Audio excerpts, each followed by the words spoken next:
Financial planning की journey start करने का जो पहला और सबसे इम्पोर्टेंट स्टेप होता है वो होता है एक इमरजेंसी फंड क्रिएट करना। तो आखिर ये इमरजेंसी फंड क्या होता है और इसे कैसे क्रिएट करते हैं ये सब जानेंगे आज की वीडियो में। So let's start the video. Emergency fund basically ऐसा फंड होता है जिसका इस्तेमाल आप सिर्फ तभी करते हो जब आपके पास कोई इमरजेंसी सिचुएशन आ जाती है। इस फंड को हमेशा अलग रखना चाहिए क्योंकि इसका इस्तेमाल आपको सिर्फ और सिर्फ इमरजेंसी सिचुएशन में ही करना होता है। इसको ऐसे समझिए, हम सबकी लाइफ में कुछ ना कुछ चीजें ऐसी होती हैं जो अनप्रिडिक्टेबल होती हैं, यानी कि कभी भी हो सकती है। हो सकता है हमारी या हमारे फैमिली में किसी की हेल्थ इशू आ जाए, या फिर जो घर का अर्निंग मेंबर है उसकी जॉब चली जाए, या फिर किसी भी कंडीशन के कारण घर में 2-3 महीने तक कोई इनकम ना आए।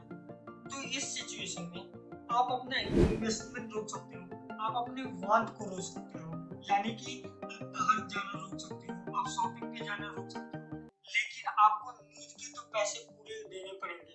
यानी कि आपको स्कूल की फीस जमा करनी पड़ेगी, आपको खाने का पैसा देना पड़ेगा, आपको रेंट तो देना पड़ेगा। और इन सिचुएशन में फाइनेंशियल सपोर्ट देने के लिए जो आप पैसे का इस्तेमाल करते हो वो होता है आपका emergency fund. So basically emergency fund जो होता है वो आपको फाइनेंशियल सपोर्ट देता है उस सिचुएशन में जब आपके पास कुछ महीने या कुछ टाइम तक पैसे नहीं होते हैं। इमरजेंसी फंड बेसिकली आपके मंथली एक्सपेंस का 6 टाइम से लेकर आपके मंथली एक्सपेंस का 12 टाइम तक होना चाहिए। इसे एक एग्जांपल से समझते हैं। मान लीजिए आप महीने का 50,000 रुपए कमाते हैं और उसमें से 30,000 रुपए आप अपनी नीड पे खर्चा करते हैं, जिसमें रेंट हो गया, स्कूल की फीस हो गई, यूटिलिटी हो गया, फूड हो गया, और बचे हुए 20,000 रुपए आप खर्चा करते हो अपनी वांट पर, घूमने जाने पे, मूवी देखने जाने पे और इन्वेस्टमेंट करने पे। सो अगर कोई इमरजेंसी सिचुएशन आ गई तो आप ये 20,000 रुपए तो सेव कर सकते हो, 20,000 का काम चला सकते हो, लेकिन 30,000 रुपए आपको हर महीने देना ही देना पड़ेगा।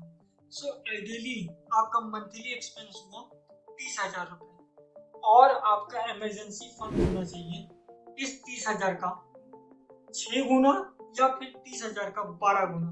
तो मतलब 30,000 इंटू 6 1,80,000 रुपए, या फिर 30,000 इंटू 12 3,60,000 रुपए होने चाहिए। सो आपको ये पता चल गया इमरजेंसी फंड क्या होता है और कितना होना चाहिए।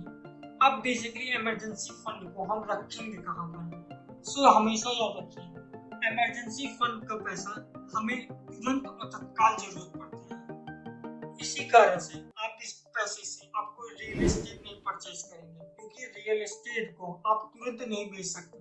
उसी तरीके से आप इस पैसे को स्टॉक मार्केट में भी नहीं लगा सकते, क्योंकि मान लीजिए किसी इमरजेंसी सिचुएशन में आपको पैसे की जरूरत है, लेकिन उस समय शेयर मार्केट नीचे हो तो क्या होगा?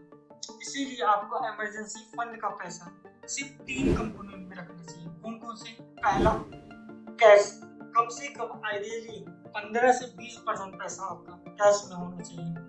दूसरा, सेविंग अकाउंट में, कि जब भी आपको जरूरत पड़े आप पैसा तुरंत निकाल सको। तीसरा, आपका मेन कंपोनेंट जो 50 से 60% कंपोनेंट है वो होना चाहिए लिक्विड म्यूचुअल फंड में। क्यों ही लिक्विड म्यूचुअल फंड में ही होना चाहिए? इसके 2 मेन एडवांटेज होते हैं। पहला, लिक्विड म्यूचुअल फंड में कोई एग्जिट लोड नहीं होता है, यानी कि आप पैसे कभी भी निकालेंगे तो आपको कोई पेनल्टी नहीं देना पड़ेगा।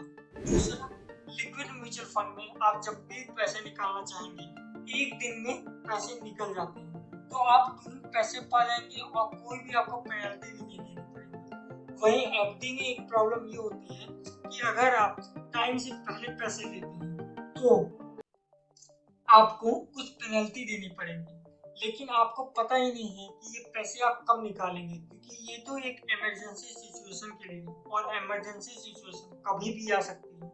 सो आइडियली हमें इस पैसे को इन्हीं 3 कंपोनेंट में रखना चाहिए, कैश, सेविंग अकाउंट और लिक्विड म्यूचुअल फंड। सो आज के वीडियो में हम लोगों ने 3 मेन चीजें सीखी।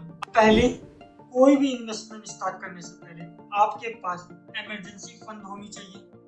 दूसरे, आपके पास जो इमरजेंसी फंड होनी चाहिए वो आपके मंथली एक्सपेंस का 6 टाइम से लेकर 12 टाइम तक होना चाहिए। तीसरा, इस पैसे को आप कैश, सेविंग अकाउंट और लिक्विड म्यूचुअल फंड में रखेंगे। आई होप आपको वीडियो अच्छा लगा होगा। अगर वीडियो अच्छा लगा तो आप इस चैनल को सब्सक्राइब कर सकते हैं और वीडियो को दूसरों के साथ शेयर कर सकते हैं। और अगर आप ये जानना चाहते हैं कि आपको एक क्रेडिट कार्ड रखना चाहिए या मल्टीपल क्रेडिट कार्ड रखना चाहिए तो ये वाली वीडियो देख लीजिए। तब तक के लिए गुड बाय।